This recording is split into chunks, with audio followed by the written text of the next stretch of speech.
dunia human resources atau SDM, kita kenal berbagai macam fungsi daripada sumber daya manusia. Salah satu yang terpenting adalah mengenai rekrutmen dan placement. Bagaimana rekrutmen itu setiap organisasi mampu untuk menyeleksi karyawan-karyawan yang memang dibutuhkan sesuai dengan kualifikasi yang telah ditetapkan oleh perusahaan.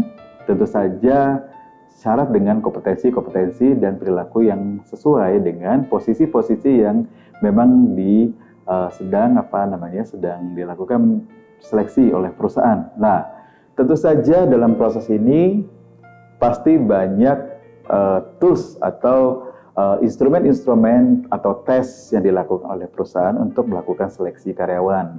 Nah, banyak cara dilakukan oleh perusahaan, misalnya melakukan secara internal dengan memaksimalkan fungsi teman-teman di divisi atau departemen sumber daya manusia atau SDM atau HR, gitu ya, memaksimalkan teman-teman yang memang fokus di dalam proses rekrutmen ini atau seleksi.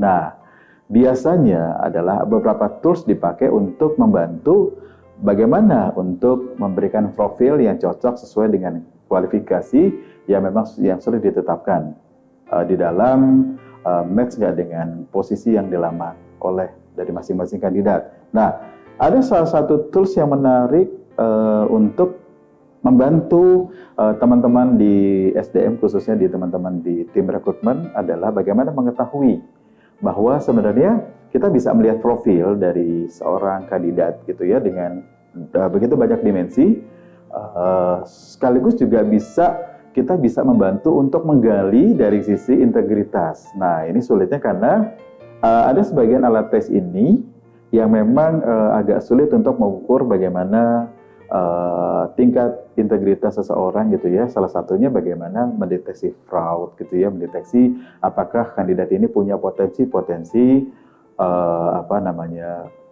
untuk melakukan tindakan-tindakan kebohongan yang suatu saat kalau misalnya lolos gitu ya, sudah bergabung, sudah bekerja, artinya potensi dia untuk melakukan fraud atau manipulasi dan sebagainya itu cukup besar. Nah, di sini adalah perannya dari teman-teman di tim rekrutmen untuk bagaimana mensiasatinya, mencari instrumen atau alat tes yang memang memiliki dimensi yang cukup banyak, termasuk juga mendeteksi bagaimana mendeteksi fraud.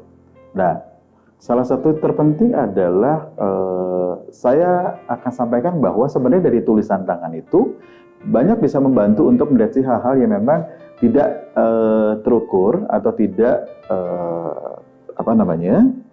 terseleksi atau teruji oleh beberapa alat tes yang lain. Nah, dengan tulisan tangan ini banyak hal yang tidak tersingkap dengan beberapa alat tes itu bisa membantu untuk menambah referensi, menambah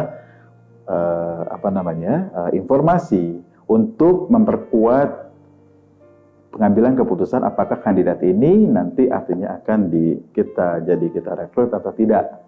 Nah, ini penting bagi teman-teman di rekrutmen.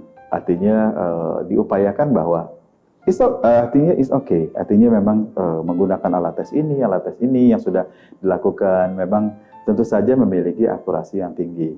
Tapi setidaknya ini menambah suatu referensi, memperkaya dari sisi menggali profil dari kandidat dengan begitu luas dan begitu banyak, sehingga artinya membantu juga organisasi untuk mendapatkan kandidat-kandidat yang berkualitas baik secara kompetensi, juga sekaligus juga secara behavior atau perilakunya. Nah, demikianlah dari saya, ini sharing berbagi untuk kita semua mengenai wacana baru di dalam melihat perspektif alat tes selain yang sudah digunakan selama ini oleh teman-teman di tim HR dan tim rekrutmen. Oke.